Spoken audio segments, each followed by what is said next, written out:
उसकी अपनी मर्जी। लेकिन ये बस जज्बाती बातें करना, 30-40 हज़ार की कुर्सियों पे बैठे हुए, ठीक है जी, लाखों रुपए के स्टूडियोज के अंदर बैठ के हजारों रुपया वीडियो लेक्चर्स देने का मुआवजा चार्ज करने के बाद जन्नत की बातें करना, इस्लामी निजाम की बातें करना, तो फिर तो हम सवाल पूछेंगे पहले आपने अपने ऊपर इस्लाम नाफिज किया? हमें तो बता रहे हैं अल्लाह के नबी चटाई पे बैठते थे, आप जो लैंड रोवर से और V8 से उतरते हैं। अभी आप देख लें, मैं नाम लिए बगैर बात करता हूं, पिछले दिनों आपके एक बहुत बड़े पॉलिटिकल लीडर जिसको विरासत में, उसके अब्बा जी की विरासत में वो जमात मिल गई, जो मजहबी जमात भी है, उसकी शादी हुई है, उसमें जरा गाड़ियां गिने आप, कितनी गाड़ियां इनके पीछे अप्लाइड फॉर लिखा हुआ है।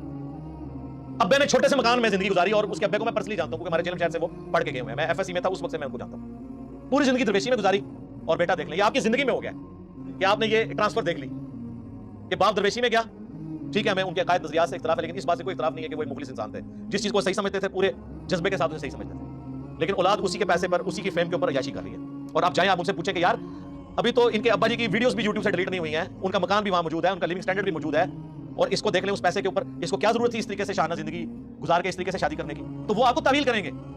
कोई क्या देगा जी, नहीं जी उन्होंने अपनी आई नहीं, किसी ने गिफ्ट की थी है जी। हमारे पास एक भाई आया ना जी, वो लेमोजिन रखी हुई थी आजिब दुर्बाब साहब ने, जो रायविंड के वो बड़े अमीर थे, फौत हो गए रहमहुल्लाह ताला। तो मैंने कहा यार बातें आप वहां बैठ के करें, अल्लाह के नबी चटाई पे बैठते थे, गाड़ी आपने रखी, वो कहते नहीं जी उनकी अपनी कब है, किसी ने गिफ्ट की है। मैंने कहा यार हमें आगे कोई इस तरीके से करने की कोशिश करते हैं, जरा देखें उनके साथ होती क्या है। वैसे किसी की जरूरत नहीं है, लेकिन जो आते भी आप देखें जी, तोहफा लेना देना सुन्नत है। नबी अलैहि सलाम ने ये तोहफे लिए दिए यार, वो किसी के लिए खुशबू ले आए, किसी को कपड़ा, कोई नबी अलैहि सलाम को कुर्ता किसी ने गिफ्ट कर दिया, ये ज्यादा था। वो नहीं जी वो तो हाजी साहब ने तो वापस कर दी थी, वो कहने लगा हाजी साहब आपने ना ली तो अभी मैं इस पे पेट्रोल छिड़क के आग लगा दूंगा, फिर मजबूरन उन्होंने लेनी भाई। आखिरी दर्जे तक तावील करते हैं, ऐसे ऐसे बहाने। भाई आपके हाजी साहब को या आपके आजकल के बुजुर्गों को अपनी आखिरत की आग की फिक्र हो ना, ओके गजमनु खाओ, साड़ तेरी चाहे तू जा, तू बल्कि उसको बता ये कि इस तरीके से माल को जाया करना शरीयत में हराम है, और जो बंदा अल्लाह का मुजरिम हो, शरीयत तोड़ने वाला हो, मैं उसे तो उसकी कोई चीज अकोमोडेट करने के लिए तैयार नहीं। अच्छा फिर आप देखेंगे कि ये व्लॉग्स बने हुए हैं, लोग ना बड़े फखरिया बता रहे होते हैं जी, फलां आलिम साहब थे, ये 1955 की बात है जी, मैं उनके पास बैठा, एक बंदा 5 लाख रुपए लेके आया, उन्होंने नहीं लिया जी। हालांकि वो 1955 में वो जिंदगी एंजॉय कर रहे थे जो बादशाहों ने नहीं एंजॉय की थी।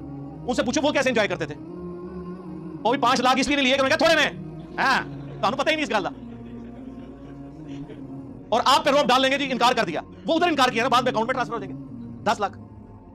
बड़े होशियार हैं, और आपके ऊपर इस तरह के रोक डालते हैं। आप इनके बजट्स यकीन करें, लोग तो समझते शायद इन्होंने कोई दरख्त ऐसे उगाए हुए हैं कि ऊपर देखा तो सोना, नीचे देखा तो सोना, दाएं देखा तो सोना, बाएं देखा तो सोना।